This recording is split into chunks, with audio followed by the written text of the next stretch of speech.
I hear you.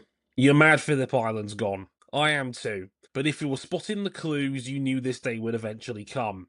Dawn Sports, the commercial rights holder to MotoGP since 1992, rebranded last week. They're now called MotoGP Sport Entertainment, and while I know some of you immediately got icky WWE energy off this, hear me out here because it's not really a dirty word. Something so many of us sports fans forget is we're in the entertainment industry. If your sport isn't that to some degree, it will die. A motorsport weekend is an event that just so happens to have a race in it. Phillip Island often provided that great race, but as an event, its facilities were 2 decades out of date. It's an open secret that MotoGP wants to focus more on the Premier class. That means more paddock and garage space for the VIPs the sport wants to attract. Again, that's something PI couldn't facilitate.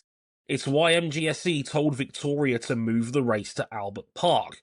Victoria didn't want to spend the money adapting the track to make it bike friendly, so they called Liberty Media's bluff and they lost the race as a result. Adelaide will likely suck for racing, but a new race event on a streetish track near a big city centre is way more likely to attract a huge crowd, generate buzz, and ultimately make more money. And Liberty Media knows this because that's exactly what it's done with F1, moving away from conventional tracks and taking the race into the people via street circuits with big cities with big sponsor activations. From Lego races in Miami to $500 million of investment in Las Vegas. Liberty paid $6 billion for F1 in 2017. It's now worth $22 billion less than a decade later. It's a proven model of success. Same's happening inside the company too. Dan Rossamondo, former NBA marketer and former Dorna COO, was the first non-Spaniard to be a major part of senior management in this era.